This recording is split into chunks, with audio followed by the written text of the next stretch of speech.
Buenas noches, amados hermanos. Bienvenidos a este espacio. Ruego que la gracia y la paz de nuestro Señor Jesús esté con ustedes.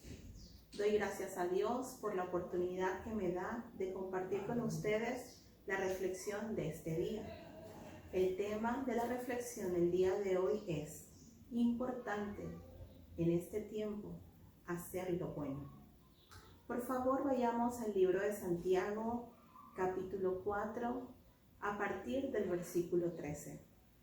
Yo estaré leyendo la versión Nueva Traducción Viviente, que dice lo siguiente: presten atención ustedes que dicen, hoy o mañana iremos a tal o cual ciudad y nos quedaremos un año. Haremos negocios allí y ganaremos dinero. ¿Cómo saben que será su vida el día de mañana? La vida de ustedes es como la neblina del amanecer. Aparece un rato y luego se esfuma. Lo que deberían decir es: si el Señor quiere, viviremos y haremos esto o aquello. De lo contrario, están haciendo alarde de sus propios planes pretenciosos y semejante jactancia es maligna. Recuerden que es pecado saber lo que se debe hacer y luego no hacerlo. Oremos.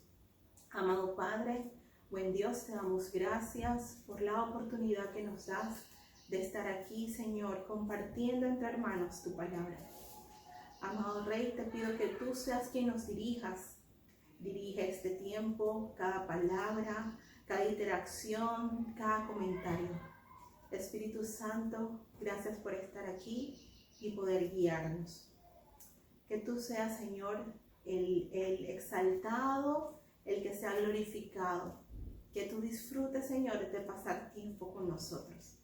A ti sea la gloria, Padre, en el nombre de Jesús. Amén. Del pasaje que hemos leído, me gustaría desarrollar brevemente dos realidades. La primera es vivir en mi voluntad, como vemos en los versículos 13 y 14, que dice: presten atención ustedes que dicen, hoy o mañana iremos a tal o cual ciudad y nos quedaremos un año. Haremos negocios allí y ganaremos dinero. ¿Cómo saben que será su vida el día de mañana? La vida de ustedes es como la neblina del amanecer. Aparece un rato y luego se esfuma. ¿Cuántas veces nos levantamos más tarde de lo planificado y empezamos a simplificar tareas y desde ahí vamos poniendo prioridades y la tarea o asignación pendiente cobra mucha más importancia? Estoy demasiado acelerada como para tomarme un tiempo y preguntar a Dios, y aquí va mi primera decisión, sola. Estoy viva, no ha pasado nada, no ha caído un meteorito, así que puedo tomar la siguiente decisión sola. Luego de un tiempo me vuelvo autosuficiente y ya no tengo que consultar todo con Dios. Pero en realidad planifico bajo un futuro del que no tengo conocimiento, por lo tanto no puedo medir las consecuencias. Podemos ver claramente varios elementos que componen nuestra vida sin Cristo. El elemento número 1 es la autosuficiencia. Es pensar que podemos lograr algo sin la ayuda de Dios. Podemos ver un ejemplo en la palabra cuando Sara, después de haber escuchado la promesa de Dios y no ver en ella su tiempo resultados, le dio a su esposo Abraham a su esclava Agar. Luego ella tuvo que vivir por un tiempo las consecuencias de su propia decisión. El otro elemento, el número 2, es el orgullo y la altivez. Pensamos que los planes que hemos hecho son mejores que los planes de Dios. Esto hasta provoca que nos molestemos con Dios cuando ocurre algo diferente a lo que esperamos y culpamos a Dios que nuestro plan fallara, aun cuando presentamos nuestro plan a Dios para que los bendijese. Y es cierto, se los presentamos, pero no le consultamos cuál es su voluntad. Y así nos molestamos cuando no ocurre lo que nosotros le dijimos a Dios que haga. Otro elemento que veo en este punto es sobre el gozo pasajero. El verso 14 nos dice en su parte final que nuestra vida parece a la neblina. Y ciertamente nuestras propias decisiones nos alejan cada vez más del plan de Dios y por lo tanto nos aleja de su plan de vida eterna para quienes le amamos. Podemos ver resultados momentáneos que nos agradan, pero las decisiones fuera del plan de Dios no tienen puesto su sello de eternidad. El cuarto elemento que resalto es la idolatría. Todo aquello que quita a Dios del primer lugar es idolatría. Estamos anhelando algo más de lo que anhelamos la presencia de Dios. Y esto nos está llevando a buscar por métodos no revisados y aprobados por Él esa solución o ese resultado. Antes de desarrollar la siguiente realidad, me gustaría preguntar si alguno de estos elementos está llevándonos a tomar las riendas de nuestra vida y vivir en nuestra voluntad. Por lo que quiero hablarles de la segunda realidad y es vivir en la voluntad de Dios. Lo vemos en el versículo 15. Lo que debería decir es: si el Señor quiere, viviremos o haremos esto o aquello. Y quiero hacer un paréntesis importante, que es que cuando estudiaba este pasaje y pensaba sobre la voluntad de Dios, me sentía como una niña pequeña que quiere tirarse confiadamente en los brazos de su Padre, porque allí, en los brazos de mi Padre Celestial, estoy segura. Esto es porque vivir en la voluntad de Dios significa vivir en aquel que nos creó, que nos conoce a la perfección y que sabe que sus planes son mejores que los nuestros. Veamos ahora el siguiente escenario. Me levanto, así sea muy tarde, pero reconozco que no puedo moverme, que no puedo avanzar sin aquel que tiene la claridad de lo que me espera el segundo después, 10 minutos más adelante, después de un año y inclusive eternamente. Por lo que tomo el tiempo y me presento delante de Él y le digo: Padre, quiero hacer tu voluntad hoy. De este punto también me gustaría desarrollar unos elementos. Y el primer elemento que quiero resaltar para hacer la voluntad de Dios es la comunicación. Necesitamos estar constantemente comunicados a través del Espíritu Santo. Y necesitamos estar constantemente yendo a la palabra, teniendo nuestros tiempos de oración e intimidad con Dios. Tenemos la certeza de que teniendo esta comunicación, nosotros vamos a poder ser guiados para tomar decisiones correctas. Y porque tenemos esta seguridad, podemos estar seguros de que Él nos oye. Romanos 12:2 dice que la voluntad de Dios es buena, es agradable y perfecta. El siguiente elemento que quiero que veamos para hacer la voluntad de Dios es que debemos ser humildes y reconocer que no podemos hacer las cosas por nuestra propia fuerza, por nuestros propios pensamientos o por nuestra propia capacidad. Hebreos 13:21 dice: Él nos capacita en todo lo bueno para hacer su voluntad. Y doy gracias a Dios porque podemos tener la seguridad de que Él nos prepara para hacer lo bueno. Otro elemento que me parece muy importante para hacer la voluntad de Dios es depender de Él.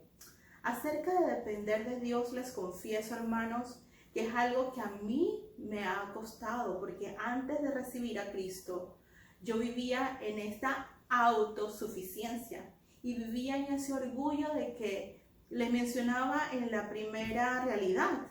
Yo trabajaba, yo podía comprar las cosas que quería y pensaba que no tenía que depender de nadie.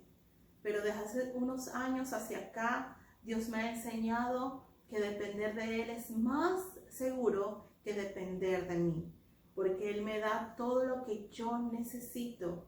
Inclusive, Él va mucho más allá de lo que yo podría esperar y me sorprende y me consiente. El siguiente elemento que quiero resaltarles es la obediencia. Y es que nosotros podríamos presentarnos delante de Dios y preguntar su voluntad. Es en una buena comunicación con Él. Dios me dice cuál es su voluntad, pero tomo la decisión de hacer lo que yo quiero, eso es desobediencia. Y si no soy obediente a Dios, finalmente no hago su voluntad. Por lo tanto, debemos ser obedientes. Antes de finalizar, quiero traer la referencia de la parábola del hombre prudente y el insensato.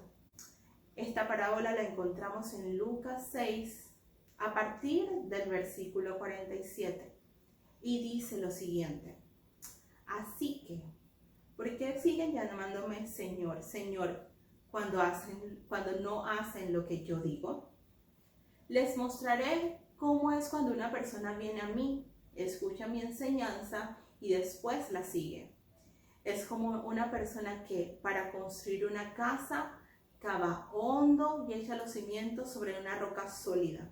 Cuando suben las aguas de la inundación y golpea contra la casa, esta queda intacta porque está bien construida. Pero el que oye y no obedece es como una persona que construye la casa sobre el suelo, sin cimientos. Cuando las aguas de la inundación azotan esta casa, se derrumba en un montón de escombros. Y me lleva a reflexionar esta parábola. ¿Estoy siendo yo como el hombre prudente o estoy siendo como el hombre insensato? ¿Estoy escuchando la palabra de Dios y siendo obediente? ¿O estoy escuchando la palabra de Dios y tomando mis propias decisiones? Por esta razón, nuestra decisión es clave y la vemos finalmente en los versículos 16 y 17 de Santiago. Dice lo siguiente, recordemos lo que dice: de lo contrario, están haciendo alarde de sus propios planes pretenciosos, y semejante jactancia es maligna. Recuerden que es pecado saber hacer lo que se debe hacer y luego no hacerlo. Sabemos que hacer la voluntad de Dios es lo bueno, dice finalmente Santiago en el versículo 17.